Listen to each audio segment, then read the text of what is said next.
இப்போ நம்ம வந்து டீ டைம் ஸ்நாக்ஸ் செய்ய போகிறோம். ஆலு பஃப் பண்ணுறதுக்காக கோதுமை மாவை பிசைஞ்சு வச்சுருக்கேன். இந்த மாதிரி சப்பாத்தி மாவு மாதிரி பிசைஞ்சு வச்சுருக்கேன். இப்போ இதுக்குள்ளே ஸ்டஃப்பை தான் ரெடி பண்ண போகிறோம். நம்ம இப்போது ஸ்டவ்வில் ஒரு பாத்திரம் வச்சுருக்கோம். இப்போ எண்ணெய் சேர்த்துக்கலாம். இப்போ வந்து எண்ணெய் சூடாயிருச்சு. மீடியம் சைஸில் 2 ஆனியன் கட் பண்ணி வச்சுருக்கேன். இதை சேர்த்துக்கிறேன்.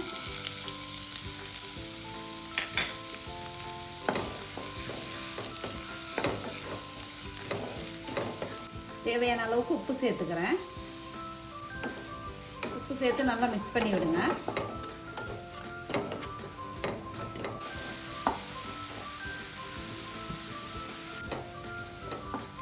வெங்காயம் போட்டு ஒரு 2 நிமிஷம் மட்டும் குக் பண்ணியிருக்கேன். குக் பண்ணதுக்கப்புறம் ஒரு பிஞ்ச் வந்து மிளகாய் தூள், ஒரு பிஞ்ச் வந்து கரம் மசாலா, அதே அளவு கொத்தமல்லி தூள், கொஞ்சம் சீரகத்தூள், தேவையான அளவுக்கு மஞ்சத்தூள் எல்லாத்தையும் சேர்த்து மிக்ஸ் பண்ணி விடுங்க.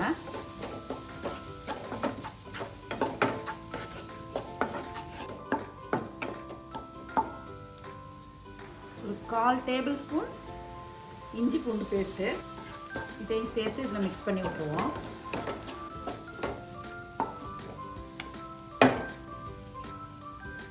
இந்த உருளைக்கிழங்க இந்த மசாலாவை சேர்த்துடலாம்.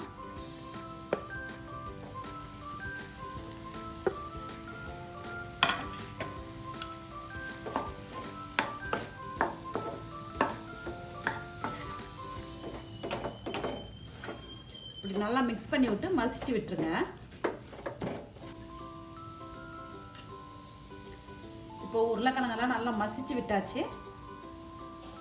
ஃபைனல் ஸ்டேஜ் வந்து மல்லி இலையை வந்து பொடிசாக கட் பண்ணி வச்சுருக்கேன். இதையும் சேர்த்து ஒரு வாட்டி மிக்ஸ் பண்ணி விட்டதுக்கப்புறம் நம்ம சீஸ் போட்டுக்கலாம்.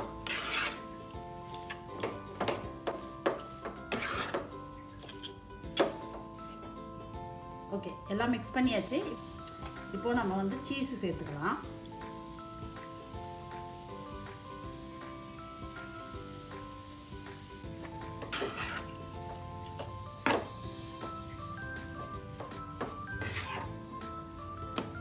சீஸ் சேர்த்து எல்லாத்தையும் நல்லா மிக்ஸ் பண்ணி விட்டு அப்படியே ஆற வச்சுருவோம்.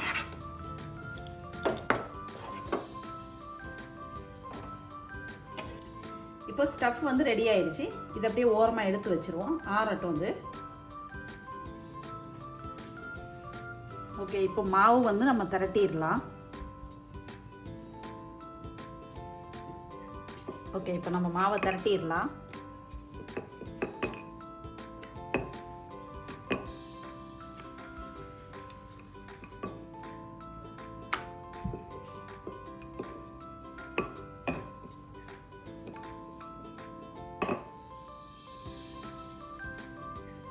பாருங்க, இவ்வளோ மொத்தத்தில் தான் தேய்ச்சிருக்கேன்.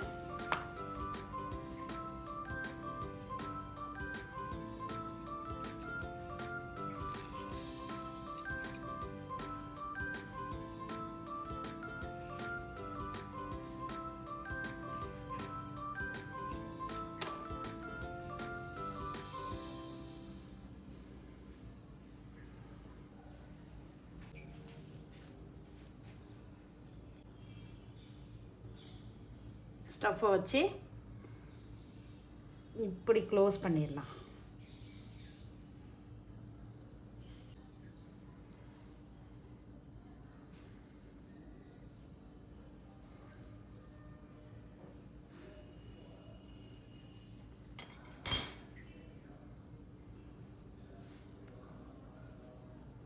இந்த மாதிரி ரெடி பண்ணி ஒரு 4-5 எடுத்து ரெடி பண்ணி வச்சுருவோம். அப்புறம் எண்ணெயில் போட்டு பொரிச்சிருவோம்.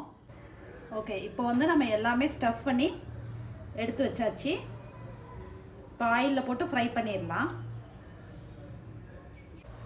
இப்போ எண்ணெய் சூடாயிருச்சு. நம்ம ஸ்டஃப் பண்ணி வச்ச ஒவ்வொரு இதையும் நம்ம எடுத்து சேர்த்துடலாம்.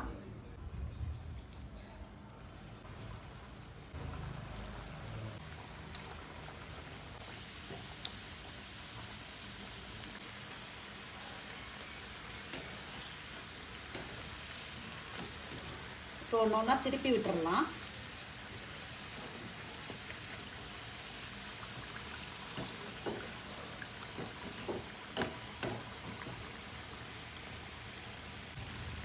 இந்த ஸ்நாக்ஸ் செய்கிறதுக்கு 15 நிமிஷம் தான் டைம் ஆகும். வீட்டில் இருக்கிற பொருளை வச்சே நம்ம அழகாக செஞ்சிடலாம். கடையில் வாங்காமல் வீட்டிலேயே ஹெல்த்தியாக செஞ்சு கொடுத்துடலாம். இந்த மாதிரி இந்த ஷேப்பில் தான் பண்ணணும்னு அவசியம் இல்லை. நீங்கள் உங்களுக்கு எந்த ஷேப்பில் பிடிக்குதோ அந்த ஷேப்பில் நீங்கள் மாற்றிக்கலாம். ஓகே, இப்போ நம்ம எடுத்துடலாம்.